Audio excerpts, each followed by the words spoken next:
measuringhistory.com presents a outer planet comparison between the 2040s and the period of 1867 to 1877. Now you may be asking why make this comparison. The reason is simple. If you look at these two outer planet waves, these two pair of outer planet waves I should say, the Uranus-Neptune wave 1822, Uranus-Neptune 1992, and then Uranus-Pluto wave 1850, Uranus-Pluto 1965, and then compare both of those to the 1966 Uranus-Pluto 2104 wave, and then the 1993 Uranus-Neptune 2165 wave, and you'll see that in the 2040s you have a quadrature alignment with first in 2040 with the Uranus-Neptune wave, so that's 1993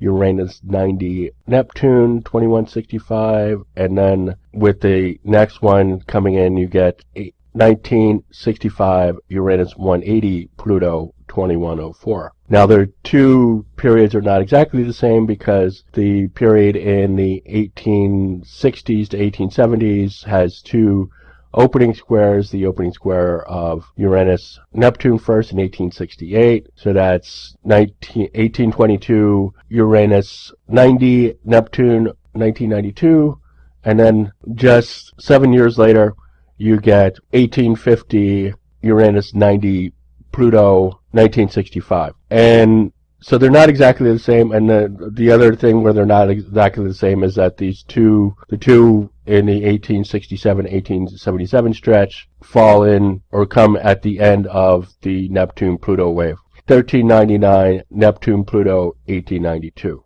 Whereas the next two waves are at the still under the or before between the conjunction and the opening square of 1893 Neptune-Pluto 2384. So quite a big difference there, but let's just look at what happened in that 1867, 1877, a brief period of great change, and we see both of the charts there, and then in the circle on the Neptune-Pluto wave wheel we'll see the 1877 period outline there in red. And then the first thing that we can look at, we see what's going to happen with the full chart, with all the events, and then the full charts. And then we see the 1872 chart connected to the 1868 Uranus-Neptune wave, and then the 1875 connected with the Uranus-Pluto wave. And so we look at the first thing that we can see. 1867 was the establishment of the Austro-Hungarian Empire. The Austrians had lost the poll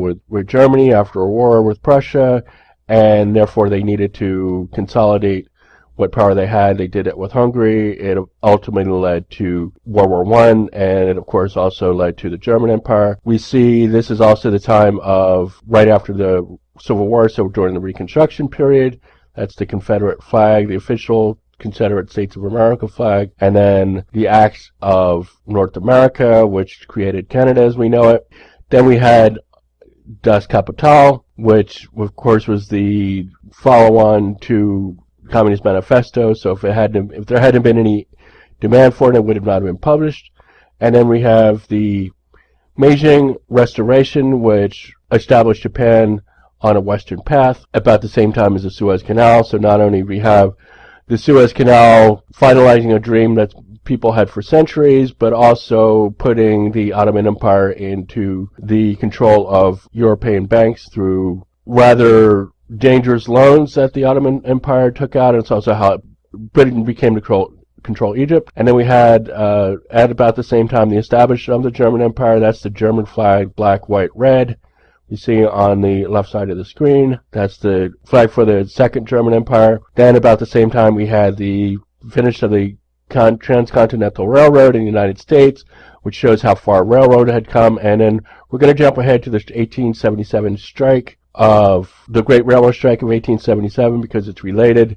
All of the speculation led by the U.S. government putting itself into railroads led to a bubble and led to a bank collapse, and then the Great Depression followed. This is also about the same time as the Franco-Prussian War.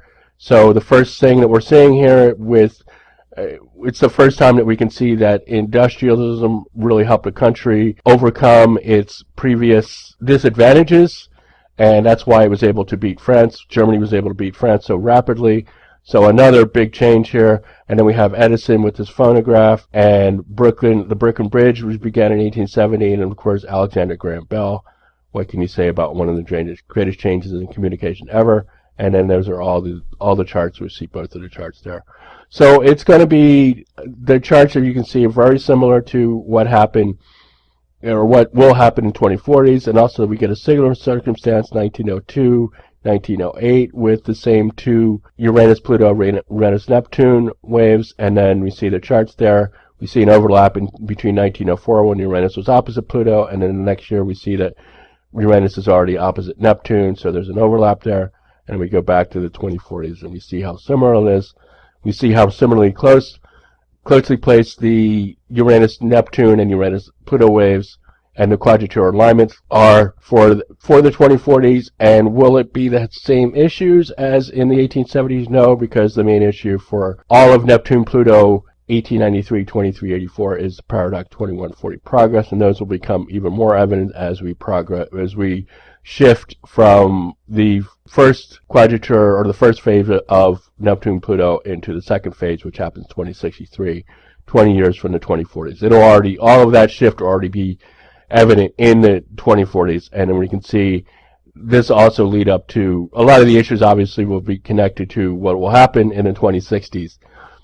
And we can see that the 2060s has two phases there, but again, it's going to be similar. We're going to have similar circumstances where Uranus-Neptune and Uranus-Pluto waves show up in a short period of time. And then, so when you think of what's going to happen in the 2040s, because it's connected to the 2010s, think of everything to happen in that short period of time between 1867 and 1877. You're having a good idea of what will probably transpire in the 2040s. Make sure you check out the Waves blog. It's totally has a new look, new structure, easier to find things. You can see the menus there allow you to find a lot of the articles more easily. Of course, Measuring History on Facebook. And Measuring History, thanks you for watching.